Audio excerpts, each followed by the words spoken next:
Bonjour à tous et bienvenue dans ce 4e numéro de Direct Défense. Alors aujourd'hui, on vous a préparé une émission spéciale, inédite, consacrée aux drones. Les drones qui sont des matériels bien sûr à la pointe de la technologie et qui changent véritablement la donne sur le terrain. C'est ce que vous allez pouvoir constater tout au long de ce JT. Alors on va commencer tout de suite avec ce focus sur le système de mini-drones de renseignement. C'est un équipement qui permet de faire de l'observation en temps réel à courte portée. Regardez. Commandés à Thales par la Direction Générale de l'Armement, les 35 systèmes de mini-drones de reconnaissance dits SMDR équiperont bientôt l'armée de terre. Un drone beaucoup plus performant que son prédécesseur. On va multiplier par 2 l'autonomie, puisqu'on va voler entre 2 heures jusqu'à 3 heures, ce qui permet d'avoir une belle performance. Ensuite, l'élongation. On va aller jusqu'à 30 km de distance par rapport à l'opérateur, alors qu'avec le DRAC, on était à peu près à 15 km. Et enfin, la qualité de la chaîne image, donc les vidéos qu'on va pouvoir récupérer sont à peu près d'une qualité 2 fois meilleure. Et donc, on va pouvoir détecter ou identifier un objectif 2 fois plus long.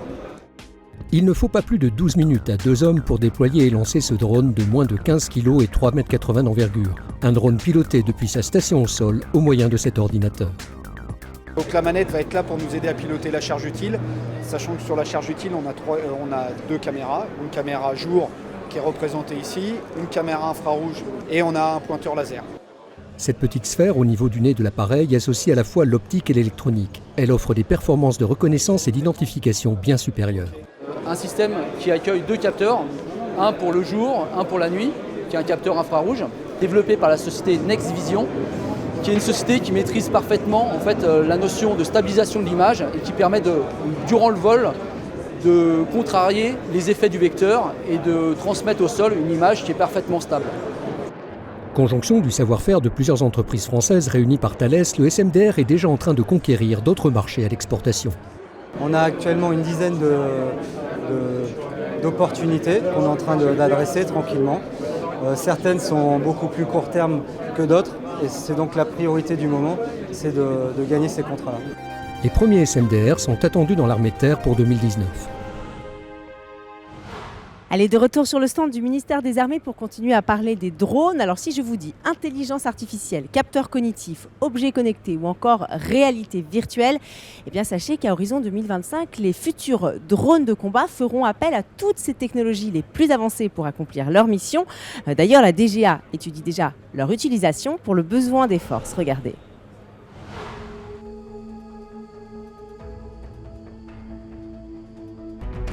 L'un des grands avantages de la réalité augmentée et de la réalité virtuelle, c'est d'assurer une excellente coordination des rafales et des drones de combat.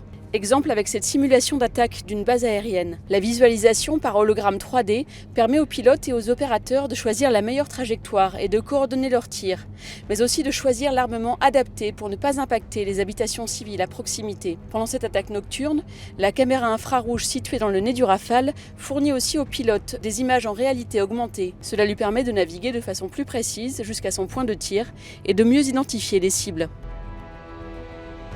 Dans ce scénario, 4 drones de combat et 2 rafales doivent frapper un objectif en territoire hostile. Soudain, les rafales détectent une nouvelle menace. L'intelligence artificielle permet une mise à jour immédiate de la trajectoire, puis sélectionne le drone le plus adapté pour neutraliser la menace. Parallèlement, elle réorganise les tâches entre les 3 drones restants pour assurer la continuité de la mission. Rupture opérationnelle majeure, l'intelligence artificielle va donc considérablement améliorer la réactivité des forces. Les échanges d'informations entre capteurs vont devenir un réel atout pour les forces. Exemple avec ce Rafale qui détecte une menace alors qu'il veut pénétrer en territoire hostile. Le centre de commandement connecté envoie 2 drones qui vont recouper leurs données sur le positionnement de la cible, permettant de l'identifier de façon très précise. Le Rafale reçoit cette identification et évite ainsi la menace. Ces informations sont ensuite diffusées vers le cloud à tous les acteurs connectés via des liaisons de données sécurisées. Demain, l'intelligence artificielle des capteurs augmentera l'efficacité du renseignement. Dans ce scénario, un opérateur au sol demande à un drone de chercher des véhicules blindés dans une zone de plusieurs centaines de kilomètres. Grâce à ces capteurs cognitifs, le drone va détecter automatiquement les zones contenant un véhicule dans les images radar. Il va ensuite lancer des algorithmes de reconnaissance d'images pour vérifier qu'il s'agit du bon véhicule, permettant d'informer instantanément l'opérateur. Alors la marine est elle aussi très intéressée bien sûr par l'emploi de drones et notamment par le S100. Le S100 c'est un drone qui pourra remplir des missions de surveillance maritime mais également de reconnaissance, de renseignement ou encore d'appui aux opérations tactiques. Reportage. La Marine nationale est entrée dans une nouvelle ère technologique. Depuis maintenant près de 10 ans, elle expérimente l'usage de drones pour apporter un appui aérien aux forces navales sur les théâtres d'opération. Un nouvel allié qui présente de nombreux atouts tactiques, stratégiques et économiques. Le premier, c'est le fait, par l'absence d'équipage, d'obtenir une endurance plus forte des plateformes dans les zones d'évolution. C'est de pouvoir exposer les plateformes à plus de risques du fait de l'absence d'équipage.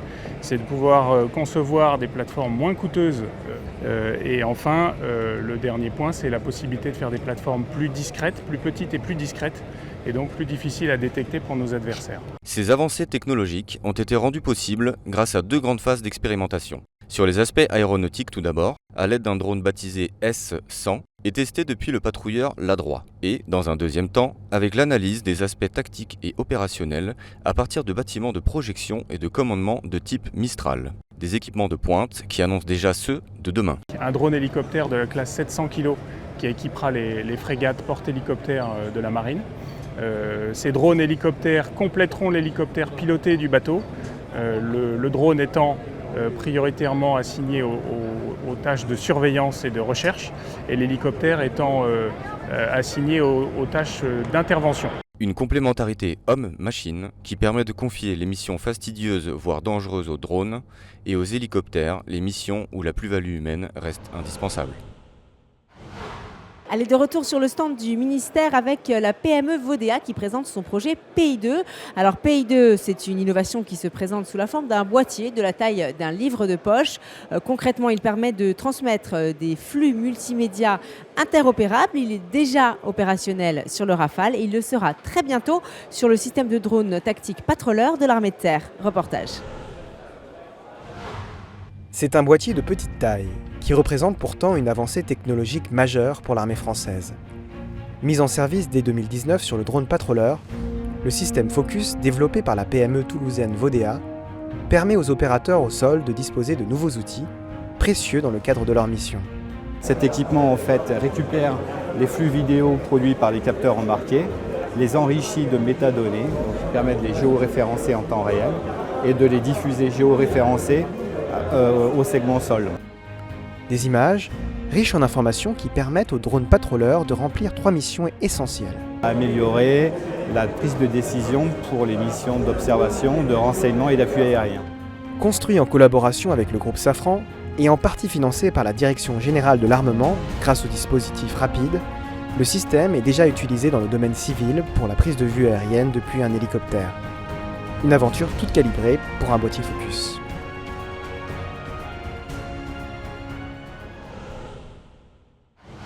Et bien voilà, c'est la fin de ce JT Direct Défense consacré aux drones. On se retrouve bien sûr demain, toujours en direct du Bourget. Et on se quitte sur ces images des temps forts du salon. À demain.